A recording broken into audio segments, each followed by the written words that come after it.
El pueblo se cansa de tanta pinche tranza, para que quede claro.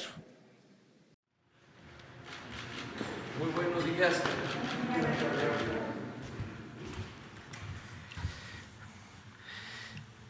Pues el día de hoy vamos a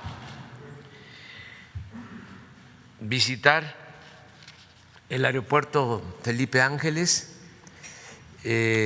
Hoy día de la Fuerza Aérea Mexicana, en su 106 aniversario, se va a inaugurar la base aérea. Esto es una hazaña de la construcción, de la ingeniería que ha estado a cargo de la Secretaría de la Defensa, de los ingenieros militares, el que en tan poco tiempo se tenga ya terminada la base aérea del aeropuerto Felipe Ángeles. Hoy vamos a llevar a cabo esta inauguración.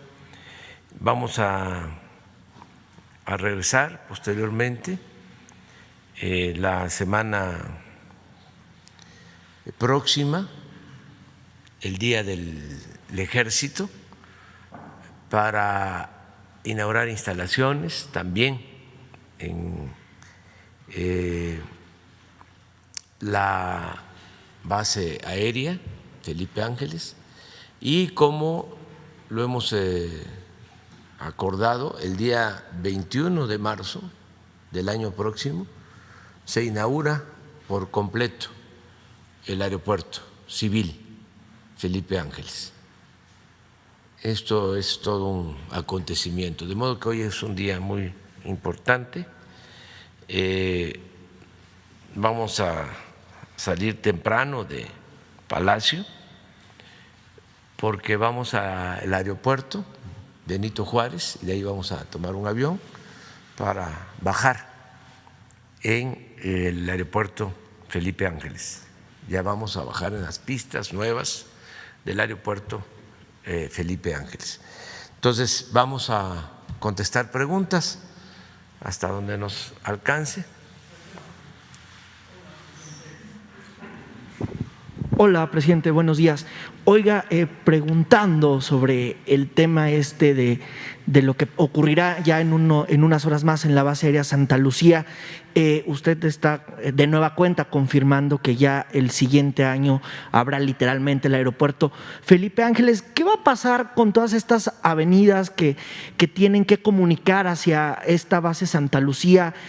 ¿Cómo va avanzando un poco esa parte? El siguiente año vamos a tener algunas avenidas nuevas, algunos periféricos o vías rápidas para poder llegar a este aeropuerto, ¿o qué es lo que ocurrirá? Sí, se ha estado trabajando en paralelo en vías de llegada al nuevo aeropuerto. Se están trabajando alrededor de 10 frentes distintos. Esto es avenidas, trolebús, tren. Vamos a poder llegar al aeropuerto Felipe Ángeles desde el centro de la ciudad, porque se va a ampliar el tren de Lecherías hasta la base aérea, hasta el aeropuerto Felipe Ángeles, y se está trabajando en la construcción de nuevas vías de comunicación del aeropuerto actual Benito Juárez al aeropuerto Felipe Ángeles, y también toda la comunicación del norte de la ciudad, todo lo que significa ir de Indios Verdes a Pachuca, pasando por el aeropuerto. Se está trabajando para ampliar esas avenidas y crear nuevos accesos al aeropuerto. ¿Y eso sí dará tiempo de hacerlo para el siguiente año? Sí, para marzo tendremos la comunicación básica. Se va a poder ir desde el centro hasta el aeropuerto y ya se está avanzando para la construcción del tren. Se va a llegar en tren desde el centro de la ciudad hasta el aeropuerto. Presidente, y por ejemplo, ahí ya van a poder aterrizar hoy, tengo entendido, aviones comerciales. Sí, es un aeropuerto militar y civil. Es el aeropuerto más importante que se esté construyendo en el mundo y es un fenómeno de la ingeniería civil porque se está haciendo en un tiempo récord y nos estamos ahorrando, de acuerdo al proyecto original de Texcoco, 230,000 millones de pesos. Fue una gran decisión la que tomamos, una sabia decisión. Ya conocen ustedes la historia. Durante el gobierno anterior se empezó con el proyecto de construir un nuevo aeropuerto en el lago de Texcoco, en el peor sitio, es la parte más baja del Valle de México, está demostrado, donde hay constantemente hundimientos en esa zona. Entonces, primero hablaron de que iban a utilizar un sistema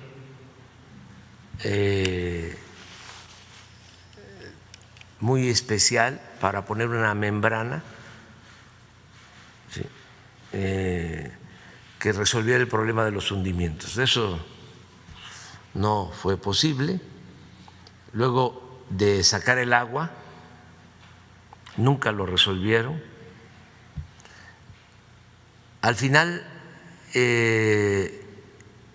iba a requerir el aeropuerto de muchísimo mantenimiento. Si el aeropuerto Benito Juárez requiere mantenimiento porque se hunde, como se hunde la Ciudad de México en general, esa zona se hunde más todavía. Si ustedes van a Texcoco, se dan cuenta de cómo constantemente hay hundimientos en la carretera. Bueno, los hundimientos de la calzada Zaragoza tienen que ver con eso. Entonces,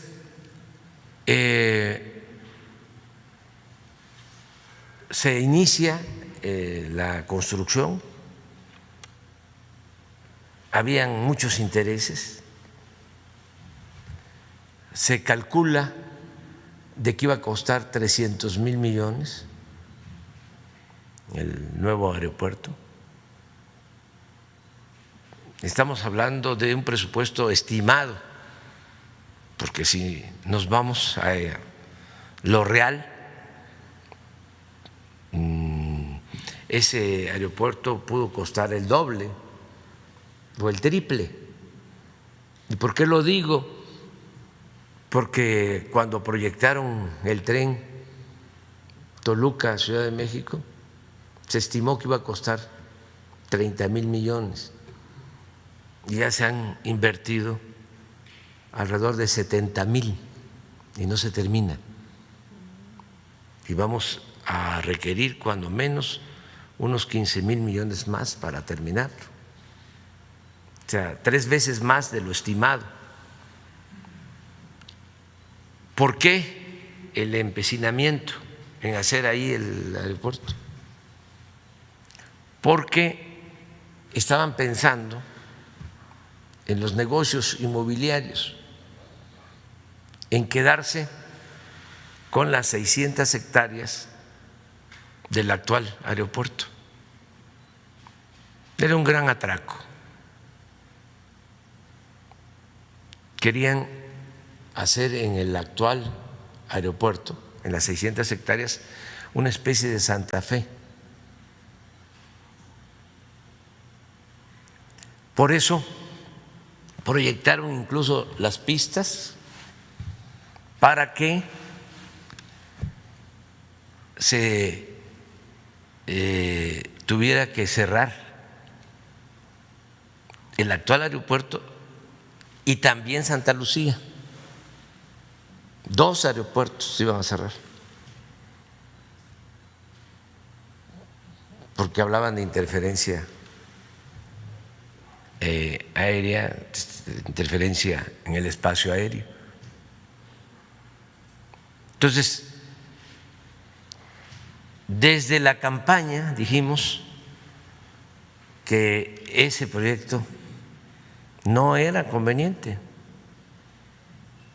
y que además olía mal.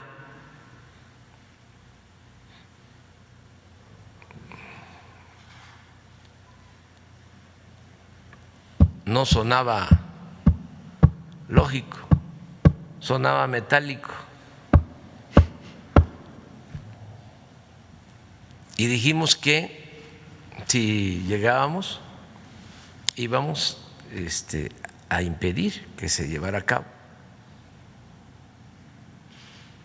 Se desataron las críticas, pues ya se pueden imaginar, hasta la fecha, porque algunos no tenían todos los elementos y los desinformaron, como suele pasar, ¿no?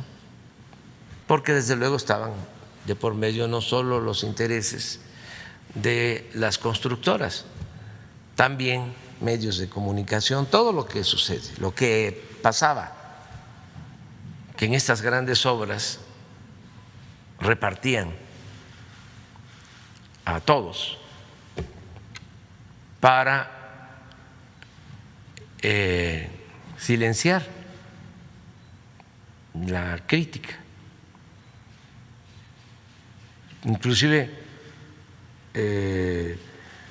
ya cuando venía la elección, de manera desesperada le metieron a la construcción para ponernos en una situación difícil, decir, ya se ha avanzado, daban informes de que ya era bastante lo construido, para que ya no tuviésemos más opción que seguir adelante.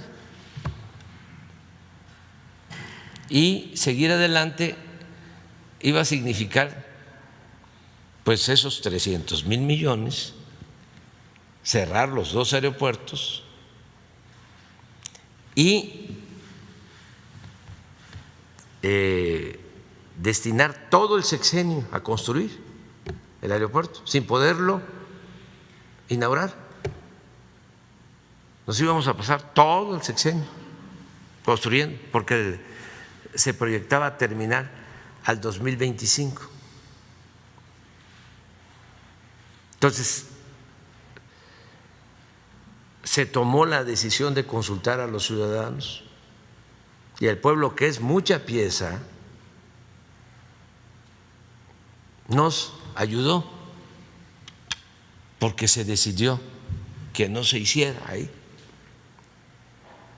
el aeropuerto y que se construyera el aeropuerto en la base aérea de Santa Lucía, el nuevo aeropuerto Felipe Ángeles. Y esa fue la decisión que tomamos.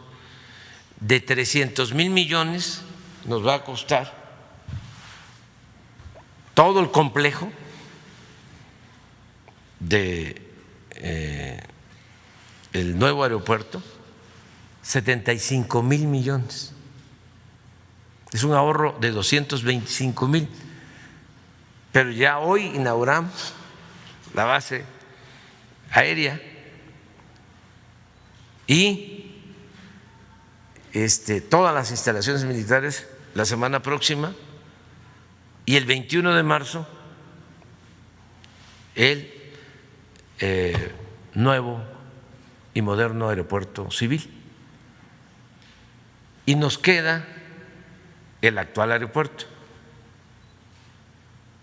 Nada más piensen que en el actual aeropuerto se construyó en el gobierno pasado el hangar presidencial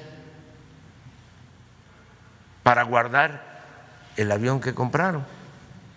¿Saben cuánto costó construir el hangar presidencial? 1,000 millones de pesos. Y si se hubiese construido el aeropuerto en el lago de Texcoco, toda esa inversión se iba a perder. Pero no solo es inversión, la ampliación que se hizo durante el gobierno de Vicente Fox, la terminal La 2, que lleva 15 años, también todas esas instalaciones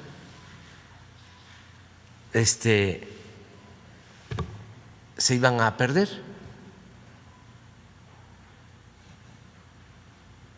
Por eso sí es un día importante el de hoy. Son de estas decisiones que hemos tomado, afortunadas, en beneficio del pueblo. Desde luego a los mercaderes, a los corruptos, a sus achichincles, pues no les parece, no les gusta, pero ofrecemos disculpa si se causan molestias con el combate a la corrupción. Ya he dicho de la importancia que tiene el acabar con esa corrupción, porque eso fue lo que nos hundió por completo.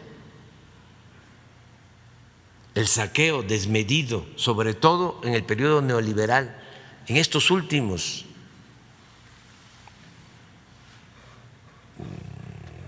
36 años, de 1983 al 2018, es el saqueo más grande que se haya realizado en México en toda la historia.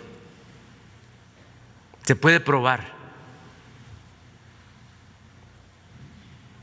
Ni durante los 3 siglos de dominación colonial se saqueó tanto a México como en el periodo neoliberal. Entonces, por eso nos cuesta trabajo avanzar en la transformación, porque fueron 36 años, el porfiriato duró 34 años y costó trabajo. Hubo una revolución,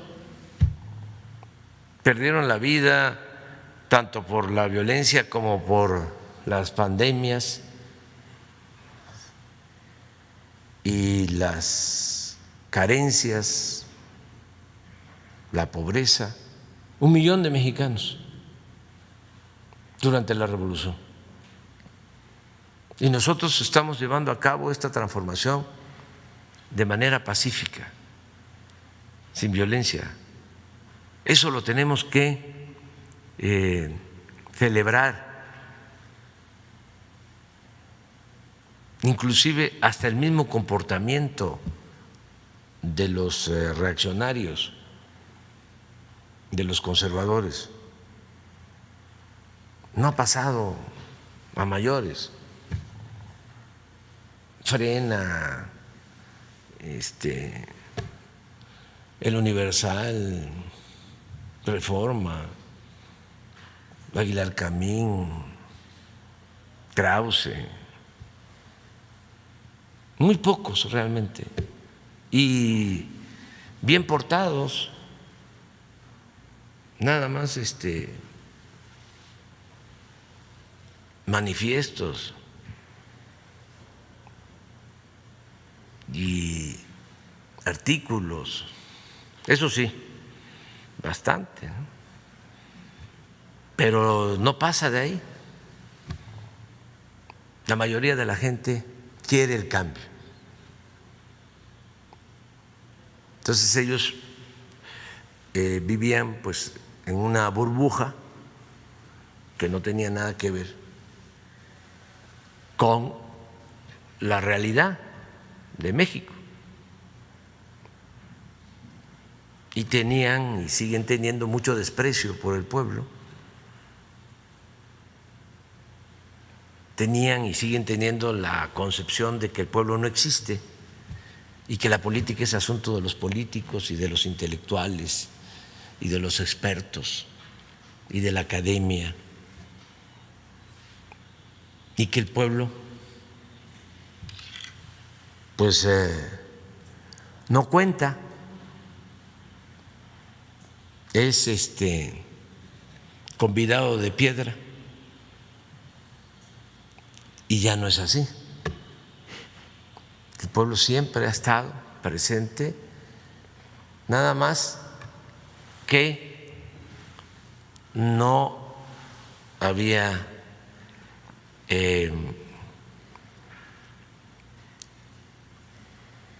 sido escuchado, no era el protagonista principal,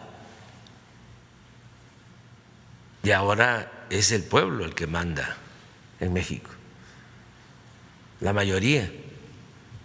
Entonces, por eso también salió de manera irracional, pero espontánea, toda esta reserva oculta de racismo, de clasismo que existía. Todo esto que se vio en los últimos tiempos ahora está más moderado porque les da pena y les da vergüenza, ¿no? Pero se ha ido avanzando bastante y por eso vamos hoy al aeropuerto. Presidente, dos preguntas más. La segunda, durante este confinamiento que tuvo derivado del COVID-19, y la verdad es que esos tiempos a veces donde uno tiene pues un poco más para pensar lo que ocurre y para hacer pues ahí un análisis de uno mismo, yo le preguntaría a uno, ¿le quedó alguna secuela del COVID-19 ahora que ya está en su vida diaria? Y también preguntarle si en ese confinamiento voluntario que tuvo, ¿le cambió en parte la visión de lo que ha representado la epidemia de COVID-19 en México y en todo el mundo? Mire, yo creo que me sirvió para reafirmar mis convicciones, reafirmar mis creencias, mi manera de pensar. Aunque los adversarios, ayer estaba yo leyendo a un legislador de los opositores del partido o de uno de los partidos conservadores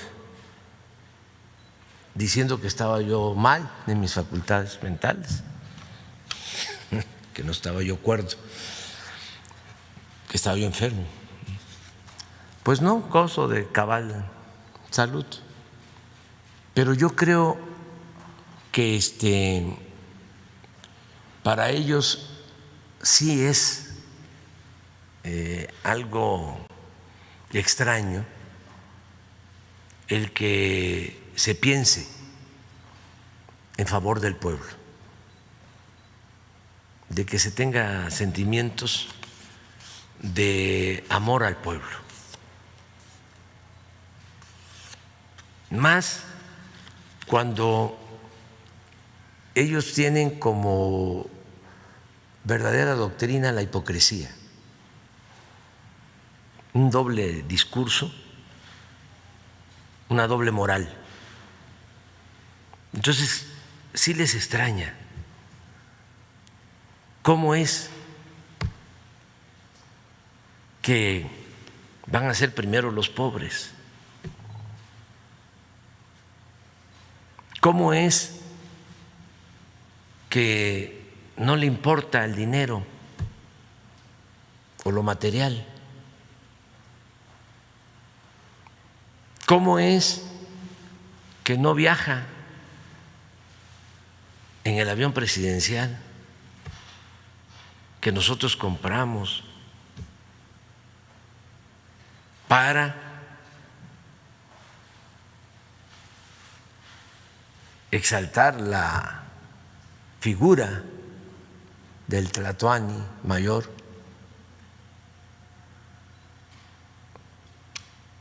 ¿Cómo es que se levanta en la madrugada? ¿Cómo es de que no se queda callado y replica? Entonces, pues sí, no estamos para ellos bien, ¿no? Afortunadamente, de acuerdo a nuestras ideas y principios, estamos viviendo un momento estelar. Imagínense luchar toda una vida para llevar a cabo, para convertir en realidad ideales, utopías, el poder servir a los demás, el llevar a la práctica el amor al prójimo, el ayudar a la gente humilde, a la gente pobre, el tener la dicha enorme de practicar el humanismo. No hay nada mejor que eso, ningún bien material, ni todo el oro del mundo se compara con la satisfacción que produce luchar por los demás. Entonces, ¿qué reflexión tengo después del COVID? Que debemos de seguir. Cuando comenzó lo del COVID, en mi reflexión incluso escribí, hay unos textos del año pasado, y dije en mi fuero interior: no vamos a dejar de avanzar en la transformación de México, aún con el COVID y con la crisis económica. Vamos a atender las dos crisis y vamos a seguir caminando hacia la transformación, porque lo que más ha dañado a México es la corrupción. Es el principal problema, la corrupción política. Eso es lo que dio al traste con todo. Por eso vivimos la paradoja, la contradicción de ser un país rico con un pueblo pobre. Un país que tiene muchísimas riquezas naturales, que lo han saqueado por siglos y todavía es de los países con más recursos naturales en el mundo, con un pueblo excepcional, heredero de culturas, de civilizaciones milenarias, un pueblo bueno, un pueblo trabajador. Ahí está el ejemplo de los migrantes mexicanos, porque también estos tecnócratas conservadores querían hacernos creer de que si no se avanzaba en México era porque nuestro pueblo era flojo, indolente, falso. Y repito, este es el ejemplo.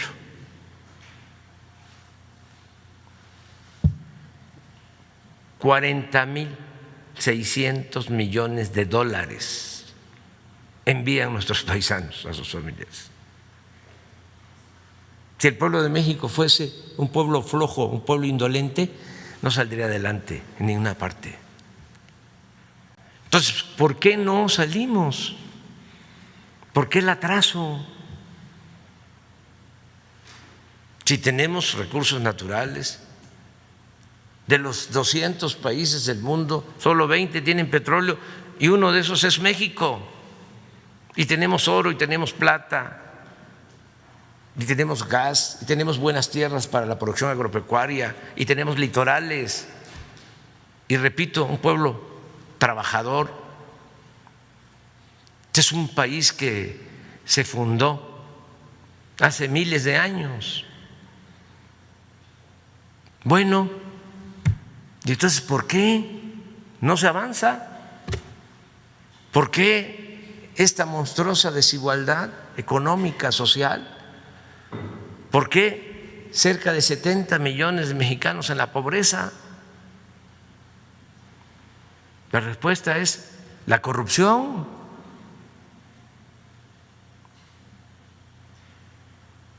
Entonces, no tengo duda de que si seguimos combatiendo la corrupción, si desterramos la corrupción del país, se va a lograr el renacimiento de México.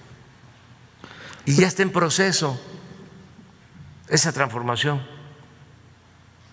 Entonces, ¿qué pensaba cuando tenía el COVID y ahora en los tiempos del post-COVID? De que hay que cortar de tajo con la corrupción. Les guste o no les guste, lo quieran o no lo quieran, la corrupción se va para afuera. Punto y post-COVID. Con la pandemia y con todo lo que implica. Presidente, por último nada más, ¿cómo vio esta iniciativa del senador Ricardo Monreal, que ya inclusive la pospuso por 15 días, sobre la regulación de las redes sociales? Pues es una facultad que tienen los legisladores. Ellos pueden presentar iniciativas de ley. Esa es su función.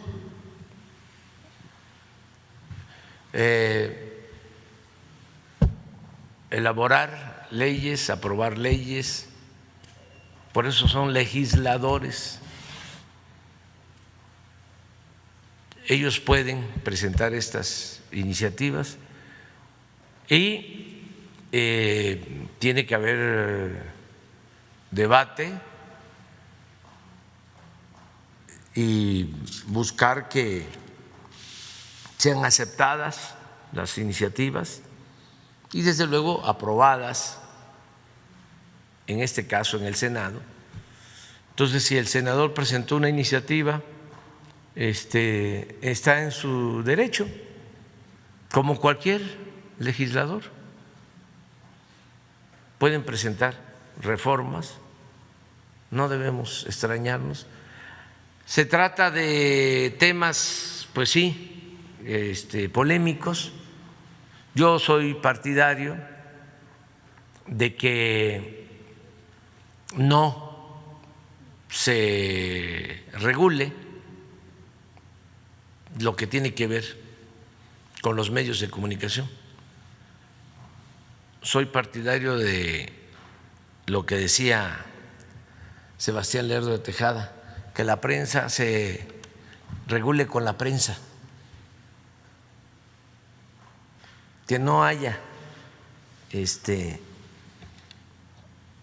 ningún mecanismo de regulación, ninguna censura. Por eso no me gustó lo que hicieron los dueños de las redes sociales, no de las redes sociales, de las plataformas estas famosas, cuando silenciaron al presidente Trump. No acepto la censura, y menos de particulares que no representan el interés de los ciudadanos.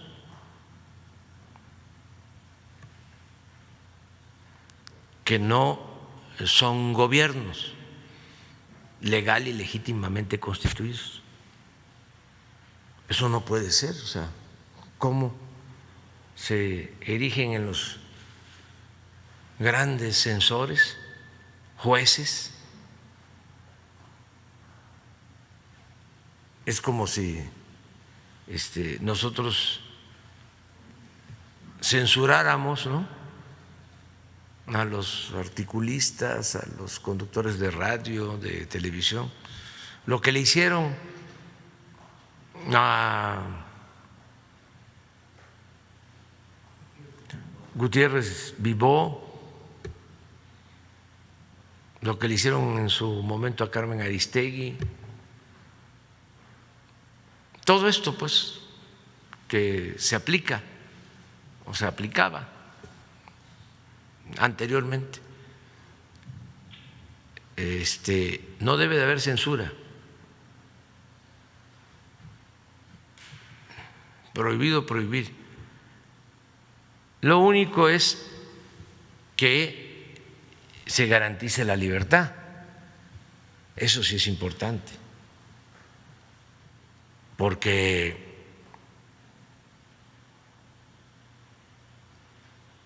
cuando llevaron a cabo esa censura en Estados Unidos, se puso verde la Estatua de la Libertad que le regalaron los franceses al pueblo de Nueva York. Estaba verde de coraje.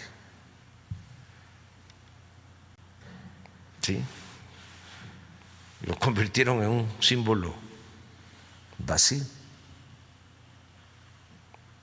Entonces, cero censura. Que en las redes hay ataques, que hay bots, sí, pero todos tienen derecho de expresarse, de manifestarse. Y el que no argumenta, el que insulta, no es visto, no lo siguen. El que argumenta, el que esgrime razones, el que tiene fundamentos, elabora buenas explicaciones, ese lo siguen en las redes. El que se dedica nada más a insultar, o el que dice que para qué la vacuna rusa si esa solo se debe aplicar a los rusos, pues hasta se burlan, ¿no? O el que dice ten cuidado, no te vayas a vacunar con Sputnik o con la CanSino porque te van a poner un chip y te van a volver comunista. Eso del chip no nos hemos dado cuenta, o ya nos dimos cuenta, pero todavía no se ha hecho extensivo, de que ya el chip ya lo traemos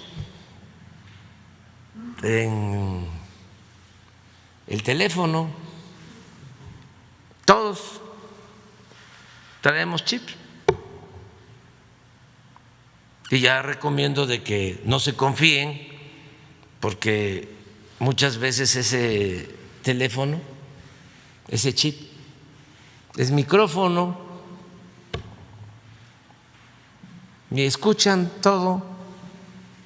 Dicen no, hay ciertas aplicaciones en donde no escuchan, se va a la nube.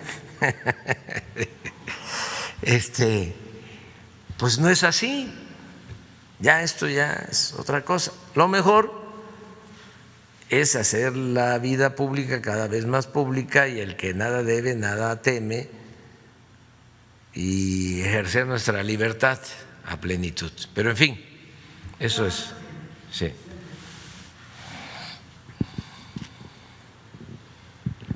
Buenos días, presidente. Shaila Rosagel, corresponsal de Grupo Gili, El Imparcial de Sonora, La Crónica de Mexicali y Frontera de Tijuana. Pues en primer lugar, mucho gusto de verlo recuperado, presidente.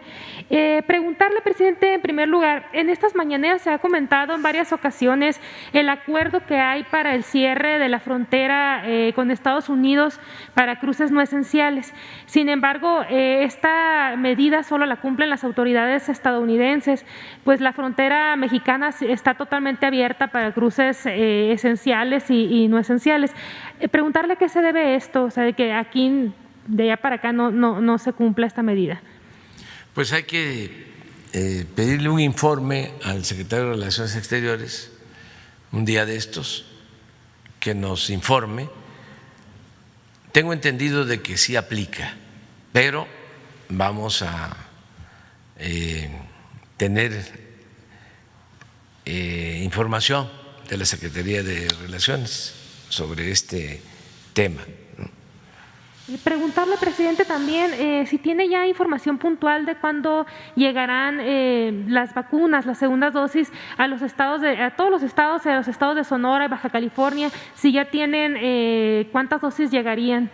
Bueno, voy a dar una buena noticia, que ojalá y se convierta en realidad, porque depende siempre, ¿no?, de una serie de circunstancias y hay imprevistos.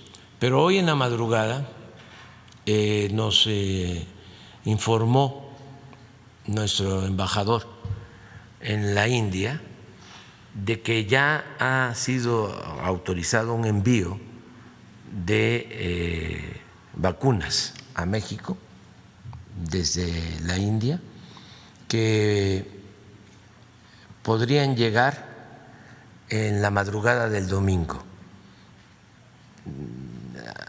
cerca de 1 millón de dosis. Esto es muy buena noticia. Es la vacuna AstraZeneca que va a llegar. es un primer envío. Se calcula que llegue de 2 a 3 de la mañana del domingo.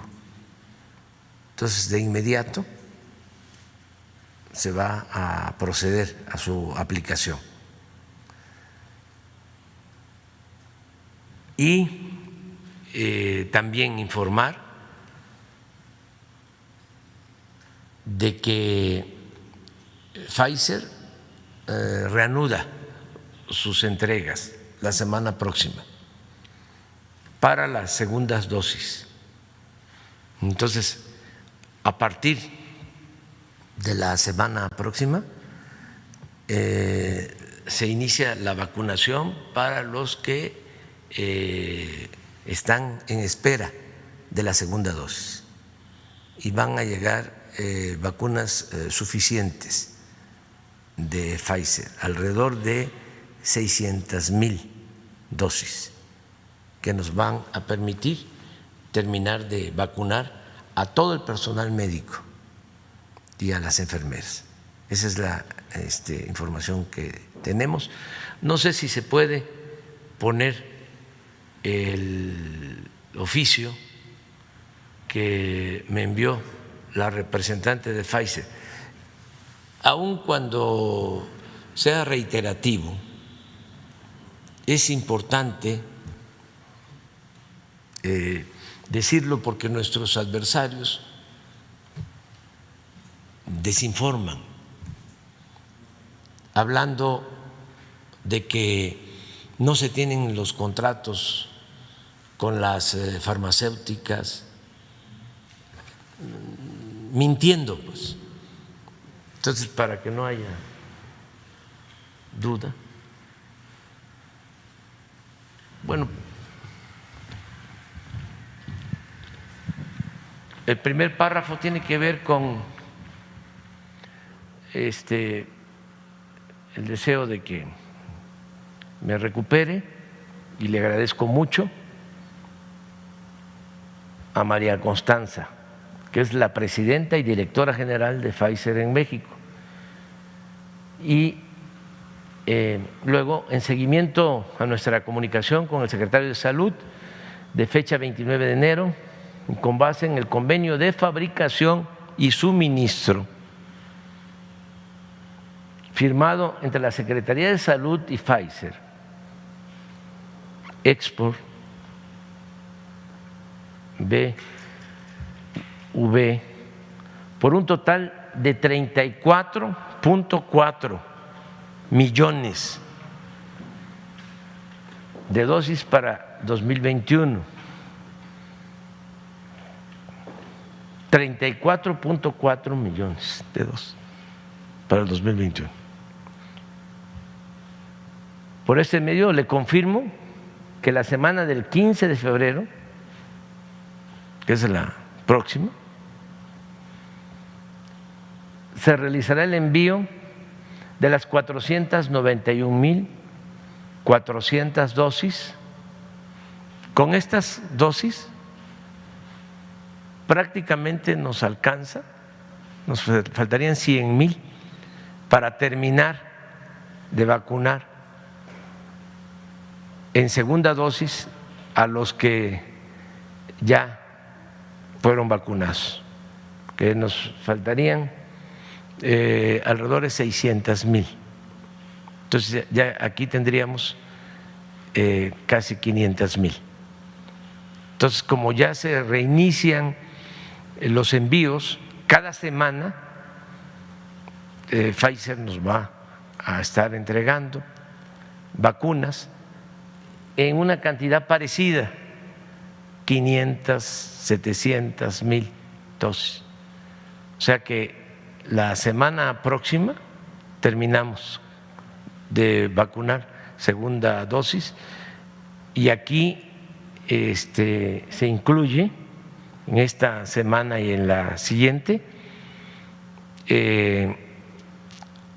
a los maestros de Campeche que recientemente se vacunaron.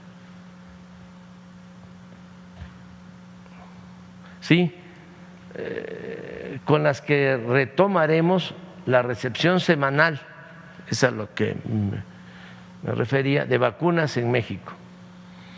Nuevamente, agradecemos su comprensión ante esta eventualidad. Acuérdense ustedes que Pfizer dejó de entregar, de conformidad con los acuerdos establecidos, las dosis que se habían pactado originalmente, porque está trabajando en la ampliación de una nueva planta para tener mayor producción.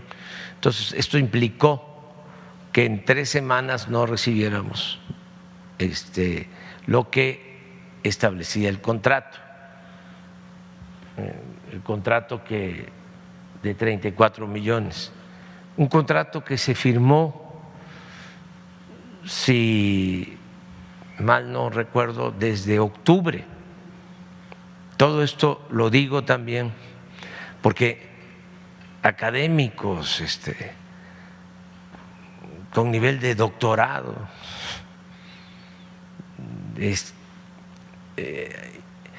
insinuando o afirmando de que no tenemos contratos, de que no vamos a tener las vacunas, todo de mala fe, porque no creo que ellos no tengan posibilidad de informarse. Lo hemos hecho aquí, nada más que les entra por un oído y les sale por el otro. Entonces, esto es para contestar tu pregunta. Presidente, entonces la próxima semana y la que sigue sería para las segundas dosis. Este millón de dosis que llegan de ya es para los adultos mayores. Adultos mayores, sí, y queremos combinar ya adultos mayores con maestros. O sea, ya los adultos mayores, ¿cuándo empezarían a vacunarse ya, presidente? Empiezan con este envío de llegar el domingo en la madrugada, como lo informó el embajador. A ver si no tienes la nota que nos transmitió Marcelo Ebrard. Además, para que el embajador sepa que ya lo dimos a conocer y que se tiene que aplicar un poquito más, que ha ayudado mucho el embajador de México en la India. Aquí está,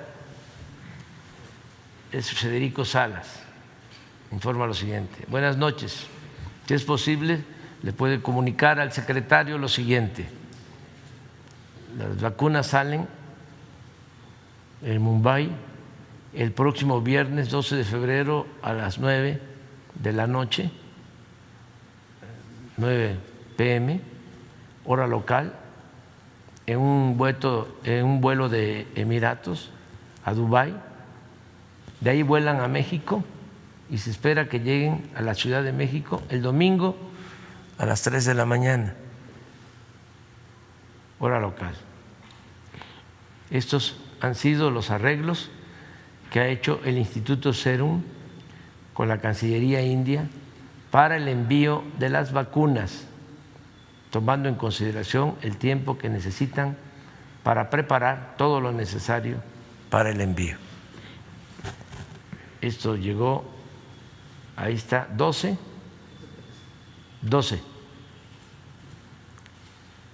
Presidente, o sea, a medianoche. Entonces, llegan estas vacunas y ya la próxima semana empieza la vacunación. De inmediato empieza la vacunación a adultos mayores. Esta es AstraZeneca, esta vacuna.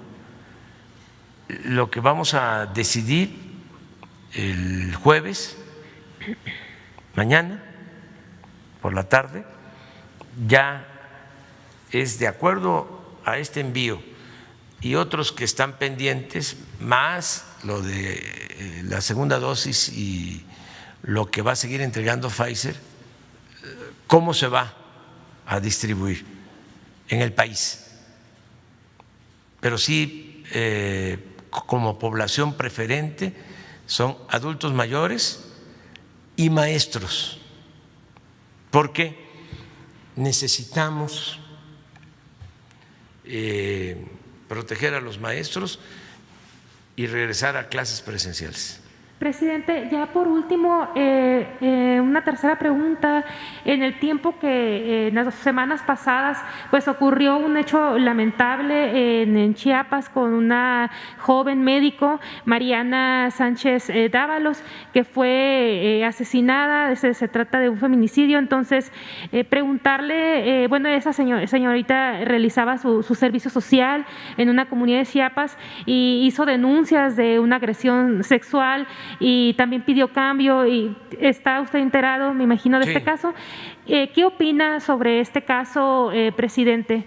Pues muy lamentable, y mi pésame sentido a sus familiares. Es algo muy triste, y ya se está actuando. Ya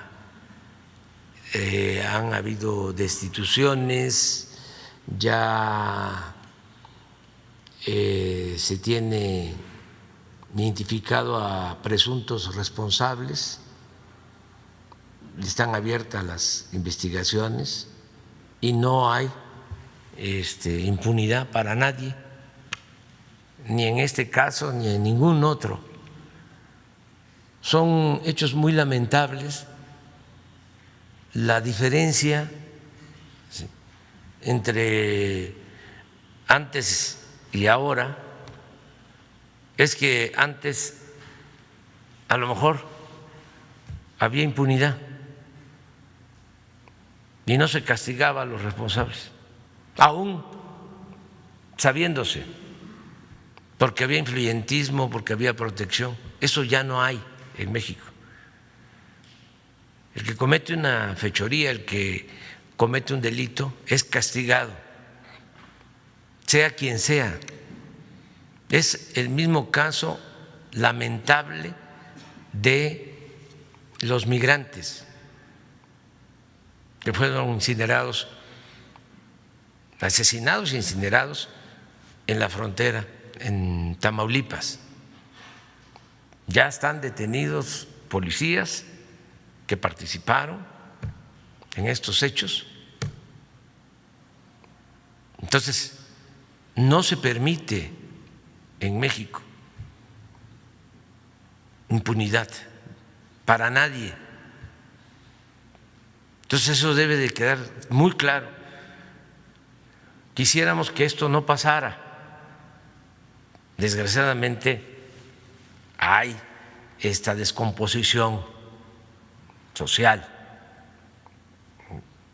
que también es heredada y que tiene que ver con los saldos, con el fruto podrido de la política neoliberal, de la pérdida de valores, del individualismo, del egoísmo, de la falta de amor al prójimo.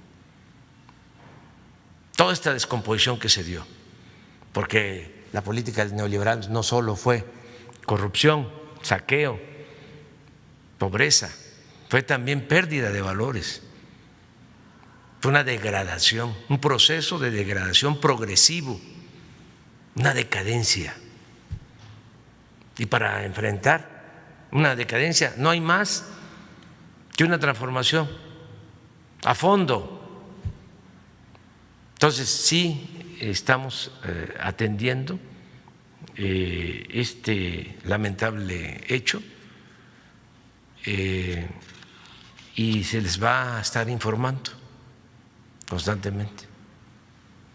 Muy bien, me tengo que ir porque si no, no salimos a… ¿Ya? No me va a dar tiempo ni…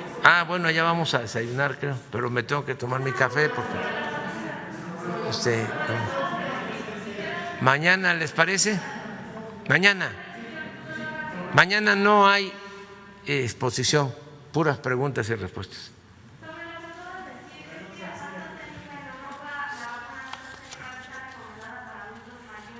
Pero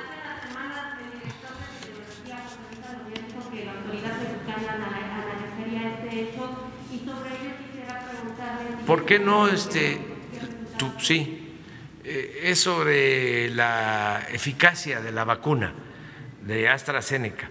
¿Por qué no en la tarde, sí, nos responden los especialistas?